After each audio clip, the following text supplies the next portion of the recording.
Ok, listo. Bueno, muchas gracias. Buenas tardes a todos. Antonio Campos, un gran abrazo y muchas gracias por tirarnos este salvavidas hoy.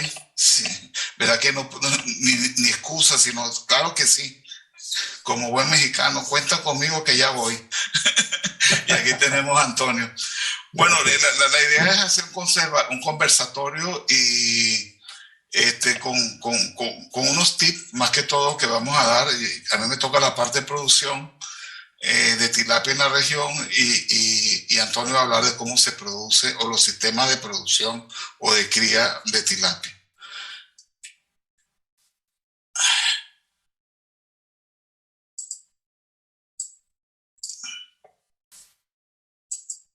Ok, bueno, ok.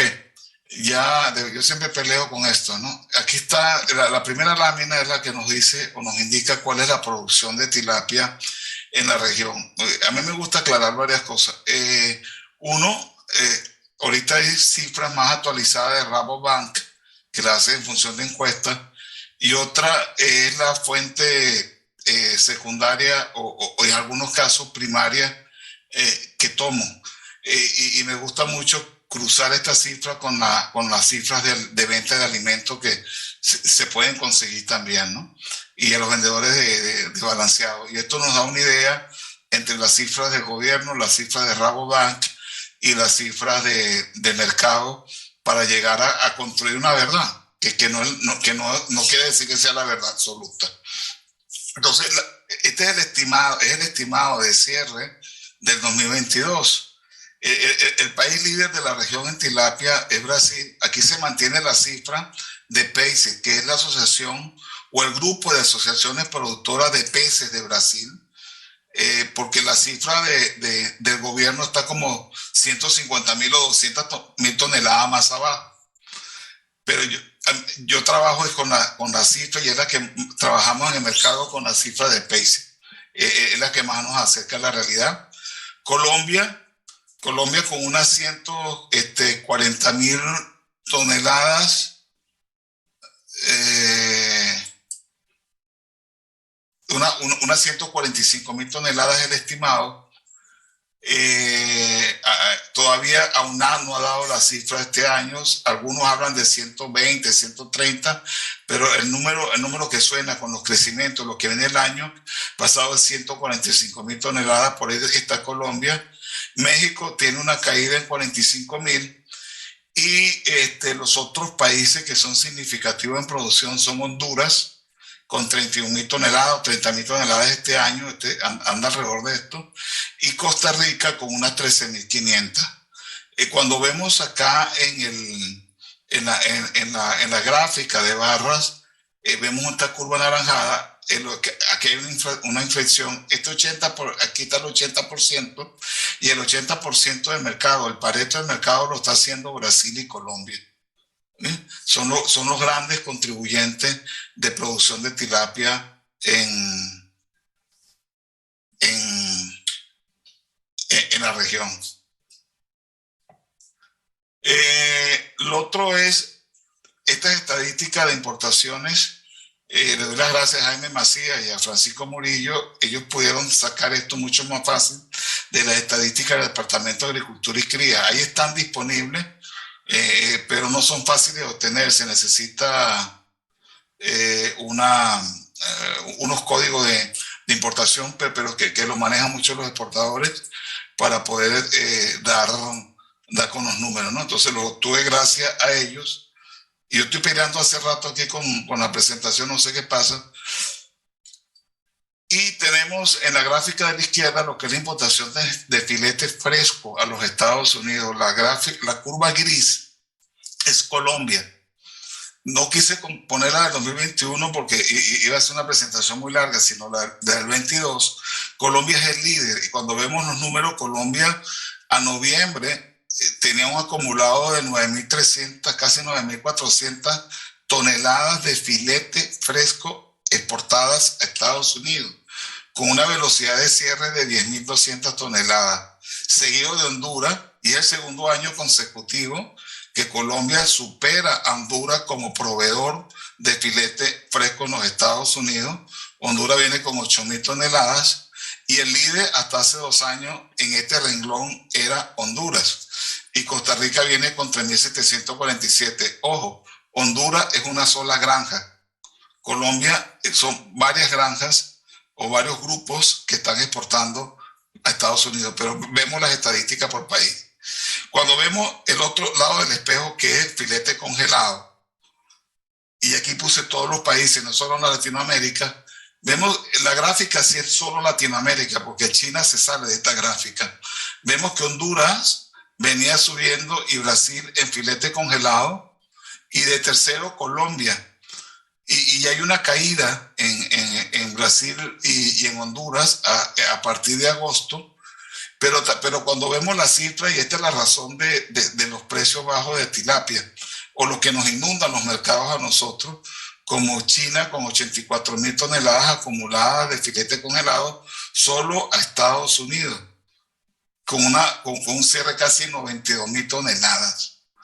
Esto asumiendo un rendimiento del 32% en planta, calcúlenlo, va a dar más de 100.000, más de 150.000 toneladas de biomasa exportada a Estados Unidos o sacrificada para obtener filete y exportarla.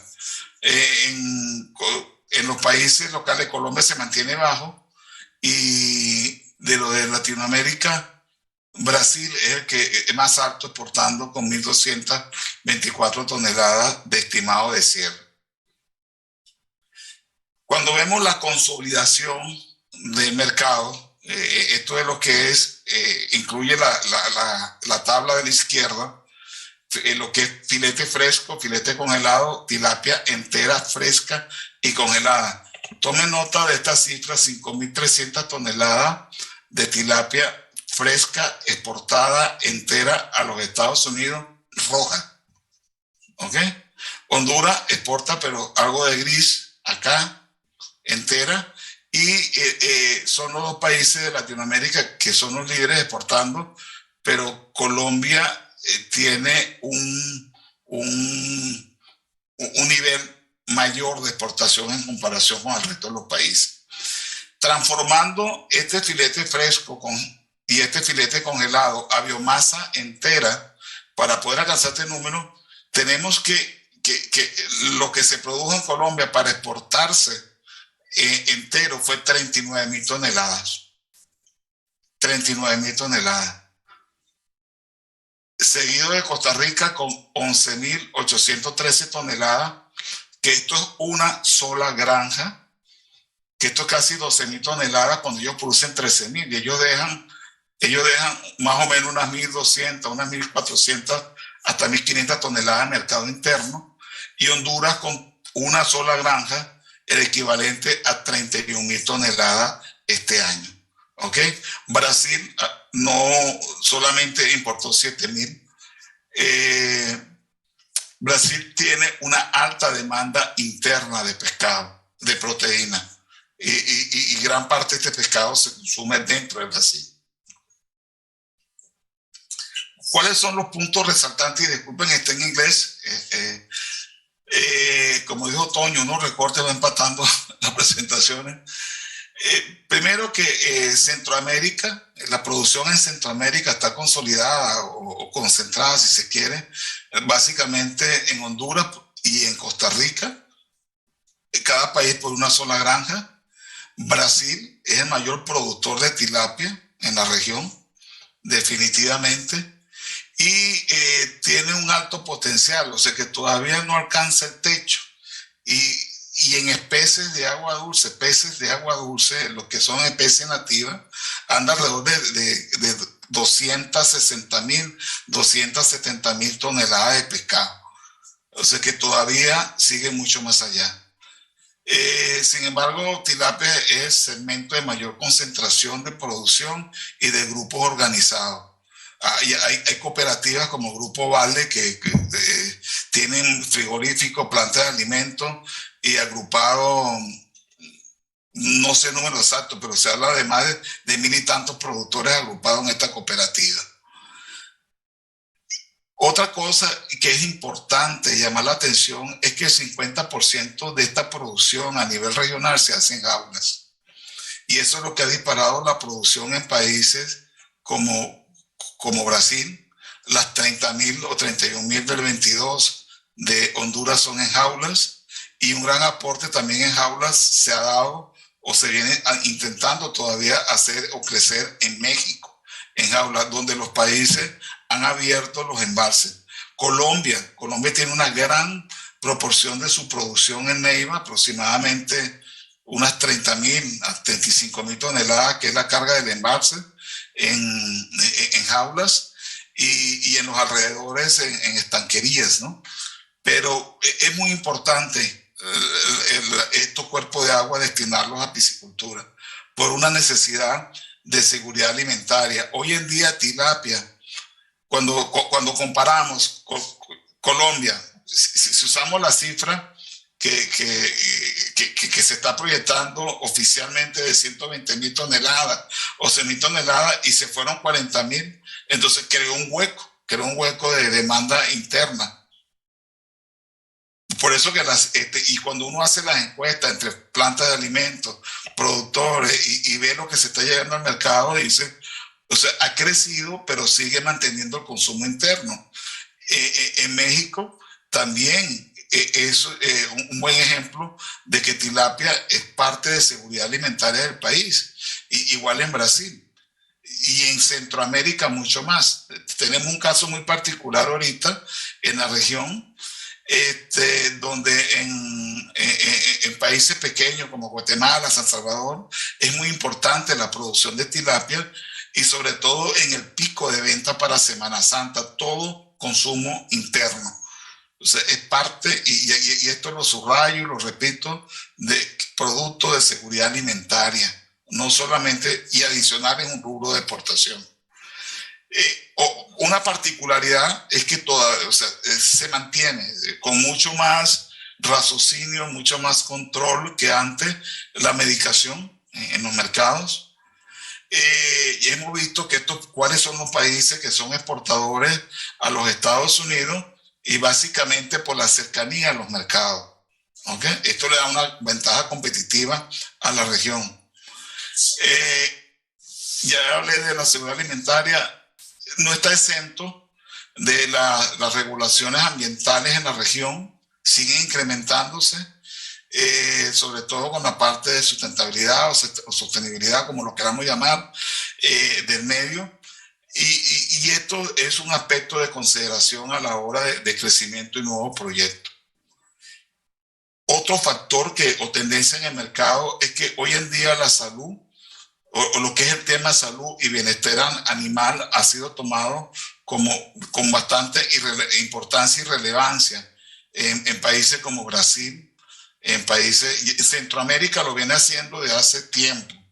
En Honduras lo viene haciendo desde el 2011 y desde el 2012 lo viene haciendo Costa Rica, que son programas de vacunación como prevención. Brasil empezó a implementarlo en el 2010 y es impresionante la cantidad de oferta ahorita de vacunas que hay en Brasil. Un caso de gran atención es Colombia. Colombia en el 2018 solamente 2 granjas empezaron a vacunar. Y hoy en día pude ver videos, documentales de AUNAC, documentales de mucha gente que hay un empoderamiento de la vacunación increíble. O sea, lo han tomado como algo necesario y requerido para poder mantener una buena salud en los peces. Y eso es un gran logro que se ha hecho en Colombia, de implementar lo que es prevención a través de vacunación en la región. Otro concepto que se está manejando, y yo digo que los tilapieros en este sentido han sido muy inteligentes, es que el mejor pez para ser cultivado. Y han aceptado y han entendido la importancia de las casas genéticas y de no perder tiempo o gastar dinero en crear cada granja su propio programa específico de genética. El caso de Sprint Genetics, esta publicidad gratis al amigo Hidegoshi, ha vendido programas en Colombia, Honduras, Guatemala, San Salvador, México y Perú. Genomar está abriendo un nuevo centro de genética en Brasil y tiene si no me equivoco, convenio firmado en Colombia. Y esto sigue avanzando. Esto es muy importante porque permite avances más rápidos en el área de mejora y crecimiento. Lo otro que es importante es que las plantas de alimentos están contribuyendo, ofreciendo alimentos funcionales para mejorar la salud de los animales en cultivo. Entonces, tenemos una era que estamos en salud.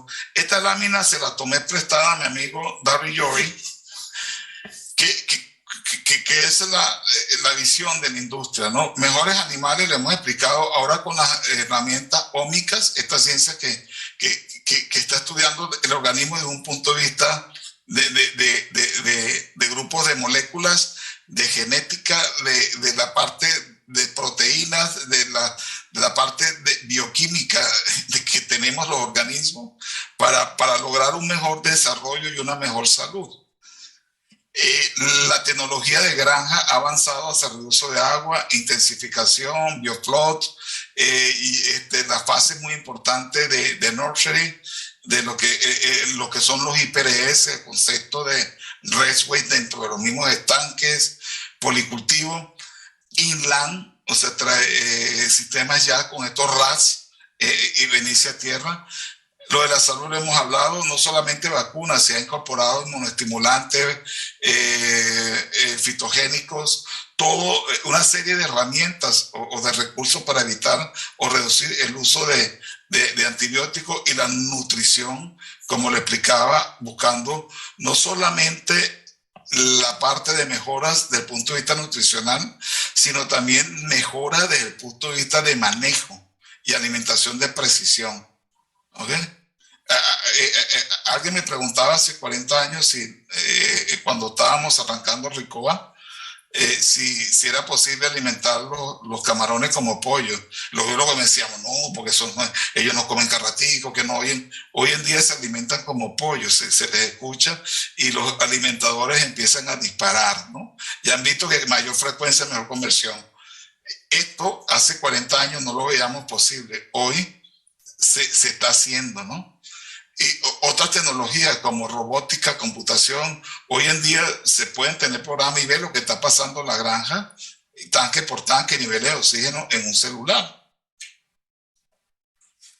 La parte de enfermedades, lo que, para resumir en función del tiempo y dejar más lanzar las preguntas, es que en el año 2009 teníamos dividido el mundo. En las Américas solamente detectábamos Streptococcus agalacti 1B y Streptococcus ini, es lo que detectábamos acá, pero no teníamos algún otro serotipo de Streptococcus. Y lo que era el Streptococcus serotipo 3, serotipo 1A, estaban restringidos a Asia.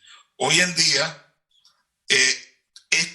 esta serie de serotipos de Streptococcus agalacti, ini, sin considerar otro tipo de patógenos como Francisella y otros emergentes que ya se están diagnosticando, y otros como Disagalacti, Streptococcus disagalacti o Lactococcus garbi, están dispersos no solamente en Asia, sino se han distribuido también en Latinoamérica. Y la razón ha sido movimiento de animales. Un caso que es muy particular es el til. Y hay un artículo donde un laboratorio en Tailandia hace un tracking hacia atrás a donde ellos enviaron muestras y dicen cuáles países pudieran ser sospechosos de tener el til, porque ellos han visto en muestras de retención que ellos han tenido este virus de hace tiempo. Entonces han advertido con este artículo responsablemente, nosotros creemos que ustedes lo puedan tener por esto. ¿Okay? Lo que demuestra que no es generación espontánea una vez más, sino es movimiento de animales de un lado a otro. La enfermedad de mayor impacto en la región es Streptococcus. Y esta es una foto rápida de cómo es la situación sanitaria a nivel regional. Tenemos los serotipos, pero los países de mayor impacto es México, viendo nada más la parte izquierda a Galacti. Y siguiendo, tenemos Brasil. Sin embargo, estas interrogantes es que hay sospecha confirmada. O sea, oigan, esto es una sospecha confirmada. O sea, hay algo de evidencia de la presencia, pero no realmente confirmado a nivel oficial. Y han habido brotes recientemente en la región. Entonces ya tenemos un avance en la región de 1A en Centroamérica y lo tenemos en Brasil. ¿Okay? En Colombia todavía no hay reportes oficiales, hubo dos reportes puntuales que se hicieron, pero la misma gente que los presentó, o el mismo laboratorio que lo presentó, sostuvo que eran unas muestras muy puntuales en unos casos y que debería hacerse mayor muestreo para confirmar la presencia del patógeno. Pero es un avance que viene con uno en Haití. Haití aparece en el mapa, hay tilapia, un cultivo de tilapia en Haití. Si vamos a la derecha, incluimos Guinea. Guinea ya aparece en Centroamérica y asociado o en coinfección con Agalacti. Y tenemos cuadros que podemos tener en una misma población. Streptococcus agalacti, serotipo 1B, serotipo 1A y Streptococcus INI. Y en otro podemos tener los 3 serotipos más INI. ¿Ok? Y Francisella y TIL. O ISKNB, reportado en Brasil, y se sospecha que pueda estar presente en algún otro país de la región. Entonces, esto es un reto para los productores y casas. Esta lámina nos evidencia al 21, no está actualizada al 22, que en el año 21 se vacunaron 304 millones de peces en la región. Cada millón de peces vacunados equivale a 1,000 toneladas de pescado. De unas 304,000 toneladas más o menos de pescado fueron vacunadas en el 2021 o cosechadas. ¿Cuáles son los desafíos de los productores? Y voy a hacer un resumen aquí rápido, no ir bullet por bullet. Es que Streptococcus es un problema complejo de varios serotipos, ¿ok? Y que no están aislados, o sea, ellos pueden estar en coinfección en la misma granja o en la misma cuenca o en la misma cuenca geográfica o en el mismo país. Y por otro lado, la oferta de vacunas comerciales ya no son unas vacunas de un solo antígeno, sino vacunas hasta de 4 antígenos. Y hay oferta de este tipo de vacunas, trivalente, tetravalente, bivalente y monovalente. Y puede pasar que un productor, o ya está pasando, que un productor tenga que no solamente colocar una de un solo antígeno, sino que pueda tener que colocar 2 vacunas en coinyección. ¿Ok? Y incluso vacunar primero para el virus y luego vacunar para los otros patógenos de importancia. Esto nos acerca más a lo que se hace en salmón, pero en una tilapia que no se vende a precio de salmón. Pero su costo de producción tampoco es similar al costo de producción de salmón. ¿Ok? Entonces hay un reto de que la tilapia no es un pez de basura, es un pez de calidad y que se produce bajo estándares altos. De hecho, muchas granjas en la región están certificadas por estas empresas, organismos que se encargan de estas certificaciones que son exigidas por sus mercados finales donde llevan productos de exportación. Entonces, tiene altos estándares la producción de tilapia. Los grandes productores o medianos productores han implementado prácticas que vienen de la industria del salmón, como por ejemplo graduar los animales con seleccionadoras y descartar estos animales que vienen siendo la cola hacia la izquierda de la distribución normal, porque la tilapia tiene una alta variación de tamaño. Y eso hay que ser más eficiente y hay que implementar este tipo de estrategias porque ese animal que se elimina no es una pérdida, es una ganancia. Es un animal que va a crecer menos y va a consumir alimentos. Uno que es muy importante es que la vacunación se viene realizando en la mayoría en los mismos sitios donde ocurren los desafíos. Me explico, se hace en el mismo lago donde ocurre el desafío. Hasta ahora se ha podido manejar bien, pero debe avanzarse a vacunar los animales en sitios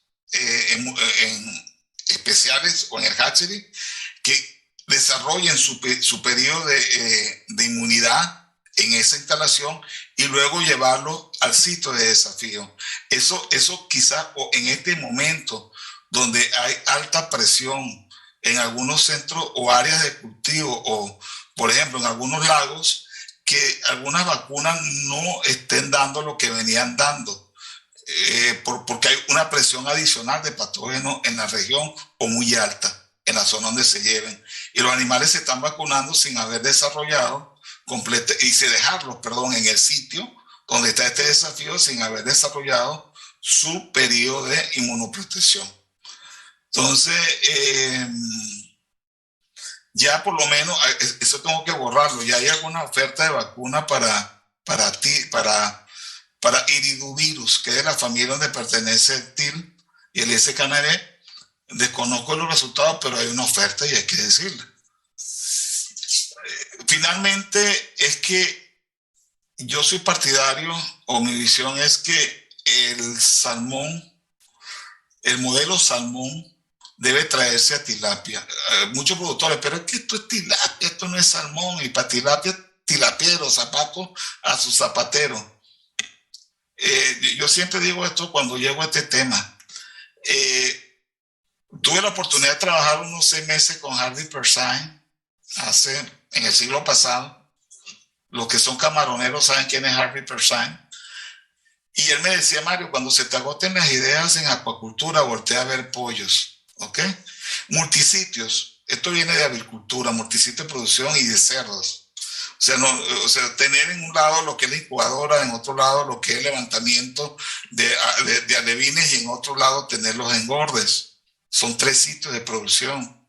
Todo in, todo out. O sea, entrada y salida. O sea, para poder hacer desinfecciones. O sea, no sembrar sobre los sitios que ya se han usado. Y finalmente, implementaciones de salud, buenas relaciones esto es un trabajo en equipo, autoridades, profesionales del medio y empresarios y granjeros. Y todo lo que es las buenas prácticas de manejo debe ser una cultura en lo que es el cultivo de tilapia. Yo digo a Antonio, ahora le cedo la pantalla a Antonio para que él haga su presentación y entraríamos a la parte de preguntas y respuestas. Muchas gracias, Mario. Déjeme tratar de compartir aquí la pantalla. Vamos a ver. Me dicen si se ve por ahí. Perfecto. ¿Se está viendo? Lo pongo aquí grande. Ahí está. Sí se ve, ¿verdad? Sí, muy bien. Ahora. Perfecto. Bueno, pues como lo comentó Mario, a mí me había invitado para poderles platicar un poquito acerca de básicamente los sistemas de producción de tilapia, ¿no? Pero me voy a atrever a dar un poquito de por qué es importante la tilapia. Todos sabemos realmente, hemos escuchado por qué ha sido una especie tan importante a nivel global. Todos sabemos que la tilapia es una especie de origen africano, que está representado por más de 70 especies de la familia Cichlide, ¿no? Se hizo su primer registro fuera de África en 1939 y a partir de ahí se empezó a utilizar como una especie importante para la acuicultura. La organización la FAO, ¿no? la ha introducido a más de 100 países como una opción, como una oferta, ¿no? De producción de proteína animal originalmente de bajo costo, ¿no? Y esto pues de alguna manera le marcaba una etiquetita ahí de que pues no es una especie de calidad, ¿no? Sin embargo, pues se ha utilizado en muchos países como pesquería y actualmente en la parte de apicultura. Esto la ha llevado a ser la segunda especie más importante de producción acuícola a nivel mundial, después de las carpas, ¿no? Obviamente las carpas también son un grupo de diferentes especies, pero bueno, la tilapia ha jugado un papel muy importante. Y esto se debe también a la posibilidad que tiene y a la baja dependencia de las fuentes de proteína animal, ¿no? Afortunadamente acepta niveles importantes de proteína vegetal, sobre todo soya, otras fuentes vegetales, que hacen que son especies muy atractivas desde el punto de vista de la sostenibilidad.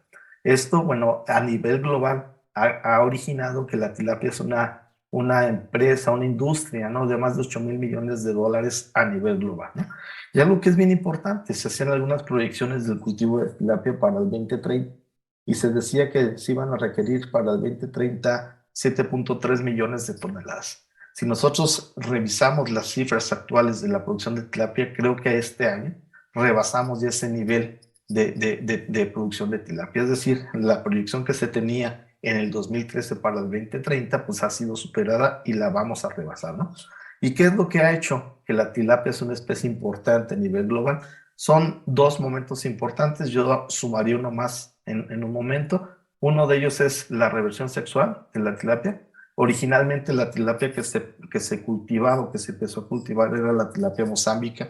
Tenía muchísimos problemas por su alta fecundidad, por sus problemas de reproducción temprana, y eso causaba problemas muy serios en el cultivo. Se empezó a utilizar la reversión sexual utilizando la 17-alfa-metiltestosterona por el doctor Rafael Guerrero, ¿no? de Filipinas en 1975, y vino a darle un empuje muy importante al cultivo de la tilapia. Después, el segundo reto era cómo generamos millones de crías de tilapia para poderlas revertir y para poder incidir en el cultivo monosexo de esta especie. Entonces, en 1989, el doctor David Little, de la Universidad de Stirling, desarrolló su tesis doctoral sobre los protocolos de producción masiva de crías de tilapia para la reversión. Y con esto, evidentemente, hay un repunte en la producción global de tilapia en el mundo. Y algo que es importante que yo sumaría aquí es que en el 2013, 2011, más o menos en esos años, se logra tener básicamente lo que es la secuenciación del genoma de la tilapia. Y esto nos abre una gama importante para fortalecer los programas de mejoramiento genético, ¿no? Entonces, estos tres factores han sido fundamentales para poder permitir que la tilapia se llegue a posicionar en los niveles que tenemos actualmente, ¿no? A nivel global de producción. Y algo que es fundamental es este dato es para México. México, nosotros recibimos las tilapias en 1964. Para ello se creó una estación acuícola en el Temazcal, en el sur de México, para recibir a las tilapias y empezar a producir tilapias para, primero, sembrar los sistemas de presas y grandes embalses que se desarrollaron a mediados de los 60 y principios de los 70. En México nosotros recibimos tres especies, originalmente de la Universidad de Obo, de Estados Unidos, y a partir de aquí México sirvió también como un dispersor de tilapias Centro y Sudamérica, ¿no? Entonces México ha jugado un papel fundamental en la distribución de las tilapias.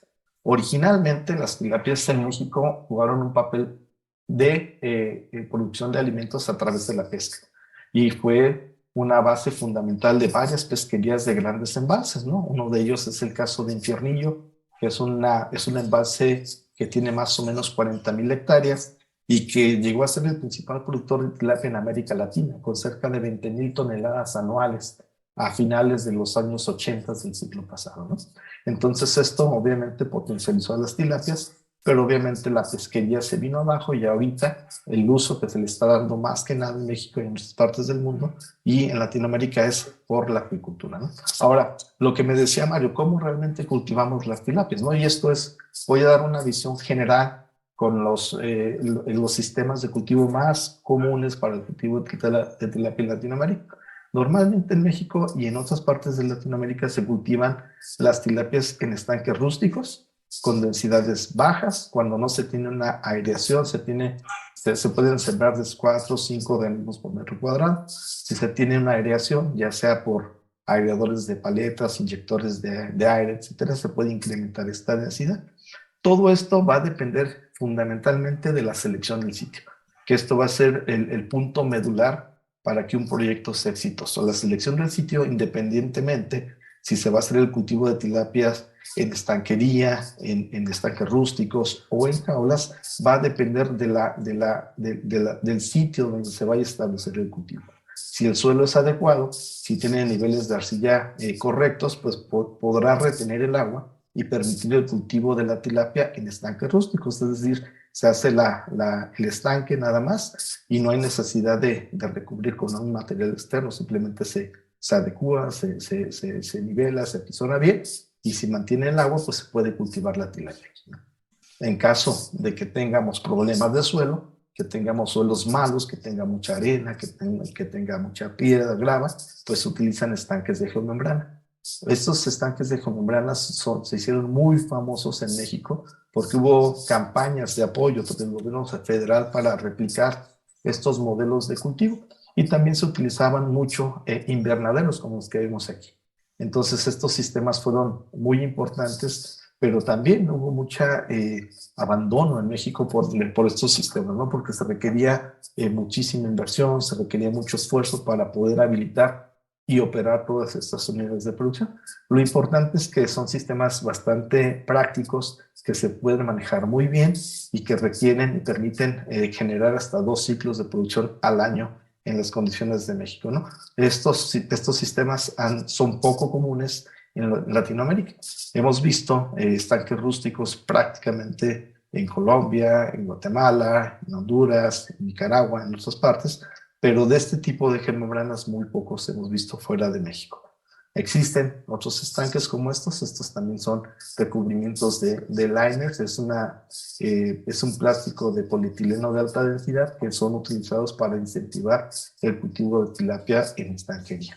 ¿Sí? También en el caso de que el suelo sea muy malo y que las condiciones sean muy difíciles en términos de la pendiente y la accesibilidad, se pueden utilizar estanques de concreto, ¿no? Existen una gran diversidad de estanques de concreto de diferentes tamaños, de diferentes formas, ¿no? Y esto permite prácticamente que el manejo, sobre todo la limpieza y desinfección de los estanques, sea mucho mejor, ¿no? Son sistemas muy prácticos, muy fáciles de manejar y entonces podemos producir alimentos inocuos con este tipo de sistemas, ¿no?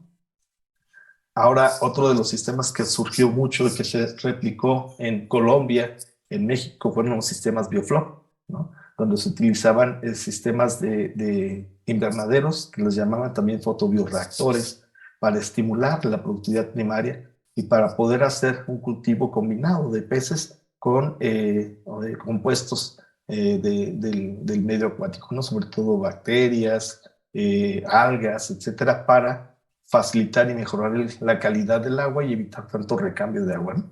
Obviamente estos sistemas fueron muy exitosos, pero implica una gran habilidad del productor porque tenemos que conocer muy bien el equilibrio de las fuentes de carbohidratos, de la calidad del agua, ¿no? Y entonces era un reto muy grande para el productor.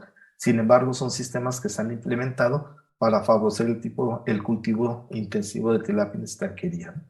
Ahora, Mario acababa de mencionar hace un momento de los sistemas IPRS, ¿no? Son sistemas canalizados para producción intensiva de tilapia. Estos sistemas se están utilizando de manera muy importante en Colombia. Mario mencionaba hace un momento que existen más de 700 unidades de sistemas de producción de IPRS en Colombia. En México tenemos casos exitosos, 3 o 4 casos en los cuales se está implementando este sistema de producción. La gran ventaja de este sistema es que existe cero recambio de agua. El agua que se adiciona al estanque normalmente de 1 hectárea o más hectáreas es el agua que se pierde por evapotranspiración o por infiltración. Entonces solamente se adiciona el agua necesaria para mantener los niveles adecuados del sistema y los peces son cultivados en estos canales que por lo general tienen 5 metros de ancho y 25 metros de largo. Son canales de 125 metros cuadrados y permiten un cultivo bastante interesante, ¿no? Con producciones de 40, 60 kilos por metro cúbico, ¿no? Entonces son muy interesantes porque todo el manejo se hace en los canales. La alimentación, la cosecha se hace solamente en ese sistema y todo el sistema, el resto de la estanquería se utiliza como un biofiltro y un sistema biorremediador del agua que se está utilizando constantemente. Entonces, desde el punto de vista de la sostenibilidad, del cuidado al medio ambiente, pues son bastante bien vistos, ¿no? Y estos modelos los está promoviendo de manera muy exitosa la USEC, y también es un sistema que fue diseñado por la Universidad de Obo en Estados Unidos, ¿no? Originalmente para bagre, pero ahorita se utilizan muchísimo para tilapia y otras especies, ¿no? México tiene algunos casos importantes de esto y bueno, el caso de Colombia con más de 700 unidades, ¿no? ¿Y por qué? Porque bueno, básicamente en Colombia en años anteriores la mayoría de la producción de tilapia se hacía en jaulas, que vamos a ver más adelante. Y cuando empieza a haber problemas ambientales, los productores deciden moverse a tierra, a estanquería, y ahora con esta nueva introducción del sistema IPRS, pues funciona de maravilla y les va bastante bien. El caso como vimos lo que mencionaba, la información que nos daba Mario sobre la producción en países como Brasil, Colombia, México, más del 50% de la producción se lleva en jaulas flotantes. Voy a dar algunos ejemplos de jaulas de flotantes. En México teníamos en 3 estados de la República básicamente cultivos importantes, uno en Sonora, que desafortunadamente ya cerró, en el sur, en Chiapas, se produce el 50%, 60% de la producción se hace en jaulas en ese estado, y en Michoacán estamos iniciando prácticamente con el cultivo de jaulas flotantes, ¿no? Este es un gráfico, una ilustración de una empresa que está ubicada en Sonora, en la parte norte de México, que exportaba su producción básicamente a Estados Unidos. Desafortunadamente, por cuestiones ambientales, haciendo una zona muy extremosa, con inviernos muy fríos, veranos muy cálidos, pues los ciclos de cultivo eran muy largos. Y eso originó que la producción se cerrara esta operación en el norte de México. Y esta empresa llegó a producir cerca de 6,000 toneladas que eran exportadas, ¿no?, hacia Estados Unidos, y parte de la producción se quedaba en México. Las jaulas normalmente son, el modelo de producción son básicamente jaulas elaboradas con tubos de polietileno de alta densidad, con mallas de diferentes aperturas de malla, de polietileno, poliamida, dependiendo del tipo de cultivo que se tenga. Y este modelo originalmente se toma de esta empresa que se llama Regal Springs, que llegó a México en 2008, se establece en los embalses de Chiapas, y este modelo de producción de cultivo en jaulas se replica, no con la misma tecnología de jaulas, pero sí con pequeñas cooperativas que sirven de modelo para replicar este cultivo intensivo en jaulas.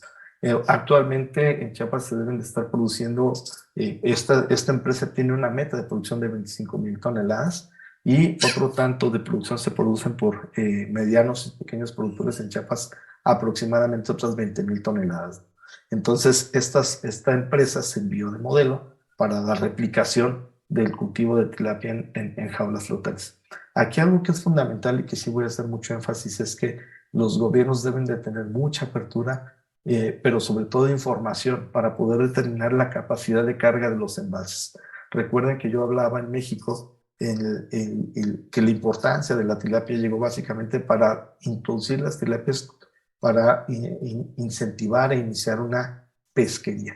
Después, cuando las pesquerías abaten, pues ahora la idea es producir en jaulas flotantes, pero es muy importante determinar cuál es la capacidad de carga de cada envase. Y esto va a depender mucho de la capacidad de carga ecológica, es decir, cuál es el estado trófico que guarda cada uno de estos embalses, y dependiendo de los niveles de fósforo que tenga en el cuerpo de agua, estimar cuál es la capacidad de producción de ese sistema, ¿no? Entonces, esto permitió que Chiapas, sobre todo en Peñitas, Malpaso, se genera una producción muy importante de tilapia. Y ahorita lo que estamos viendo es que hay una reducción considerable por prácticamente malos manejos desde el punto de vista ambiental, sobre todo de prácticas de manejo en la producción intensiva de tilapia, y es algo que se tiene que regular. Caso opuesto, lo que está ocurriendo, por ejemplo, en Brasil. Brasil ahorita tiene una producción de cerca de 400,000 toneladas, tiene una meta a mediano plazo de superar las 800,000 toneladas, es decir, rebasar a Egipto en la producción de tilapia, pero todo esto está acompañado con un seguimiento muy fuerte que está dando el gobierno brasileño. para poder estimar las capacidades de carga de sus diferentes embalses, que son muy, muy grandes, y explotarlos de una manera sostenible, ¿no? Hay un seguimiento y un monitoreo constante de los cuerpos de agua, pero sobre todo incentivar la aplicación de las buenas prácticas de producción acuícola con sus productores para cuidar el estado trófico del embalse y permitir a las futuras generaciones que se siga produciendo de manera sostenible. Algo similar ocurrió en Colombia.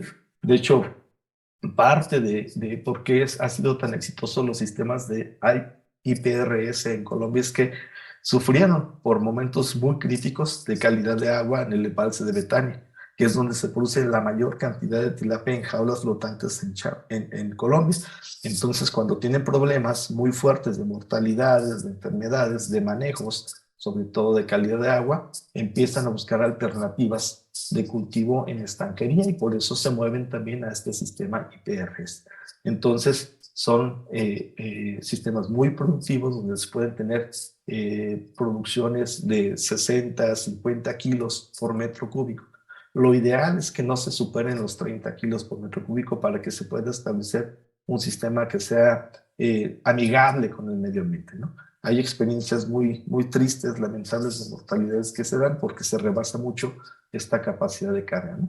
Existen diferentes tipos de jaula. Estas son jaulas mucho más pequeñas, más sencillas, están hechas con estructuras de fierro que tienen flotadores con tambos de 200 litros. En México los llamamos tambos, son sistemas de almacenamiento de agua, de aceite, de algunos productos. Se sellan y bueno, sirven de flotadores, ¿no? Y hay pequeños embalses donde se puede producir cerca de 6,000 toneladas de tilapia en la parte centro de México y se han visto sistemas parecidos a estos en algunos países como Colombia, fuera de Bretaña, hasta que empezaron a regular y homogenizar los sistemas de producción. En México sigue siendo una opción, jaulas de diferentes formas, de diferentes tamaños, pero esto hace muy complejo que se pueda regular la manera de producir la tilapia en estos embalses, ¿no? Y bueno, tenemos otro caso en México, que es la presa de Infiernillo, que es un embalse que originalmente fue el principal productor de tilapia en América Latina. Ahora se ha mantenido una producción constante de 5,000 toneladas de tilapia de captura. Sin embargo, se empieza a incentivar ya la acuicultura.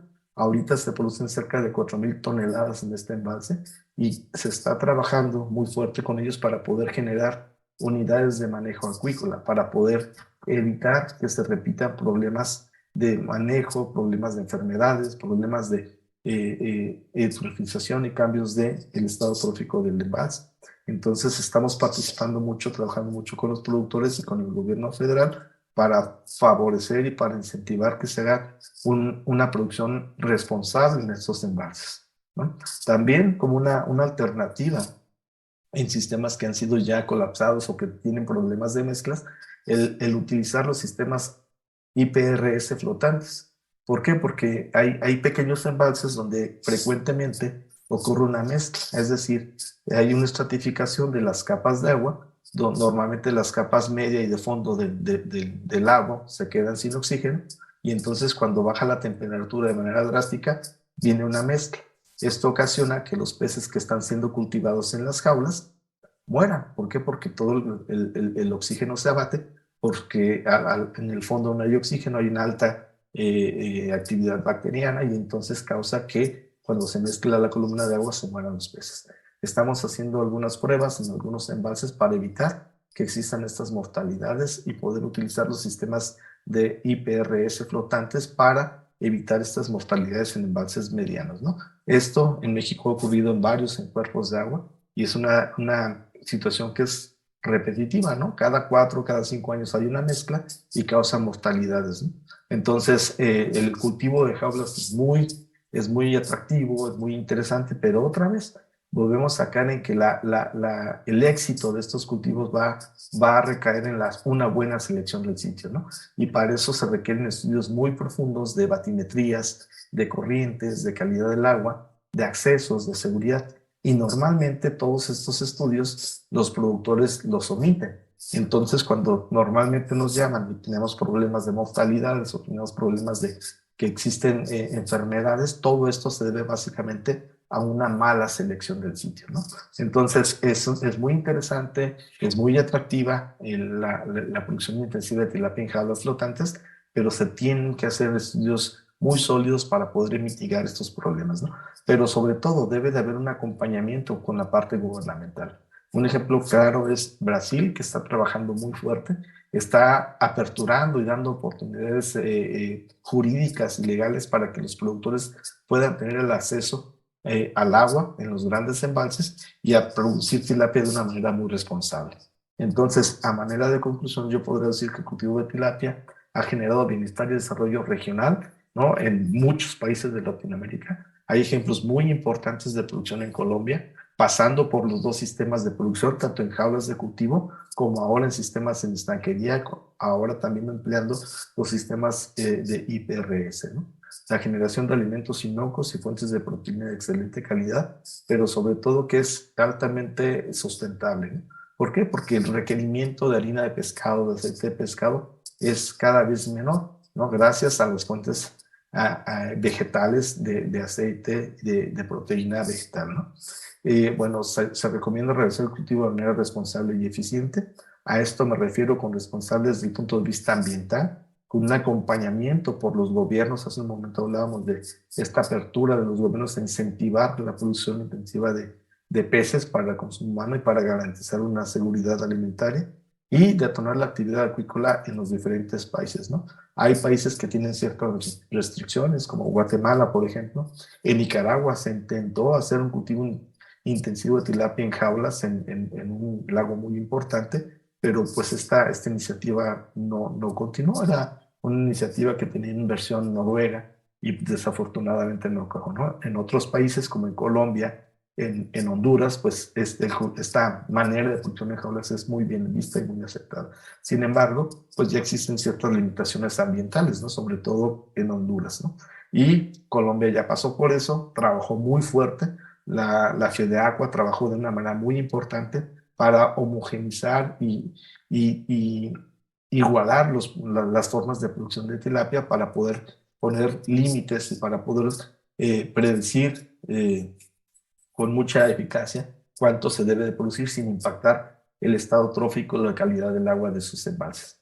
Y obviamente, pues todo esto va a ayudar a asegurar una seguridad alimentaria, ¿no? A generar una seguridad alimentaria para América Latina, ¿no? Sabemos que hay un alto potencial en estos países, pero debe de haber un acompañamiento muy fuerte por los gobiernos para poder acelerar y generar una acuicultura responsable, pero sobre todo que sea sostenible.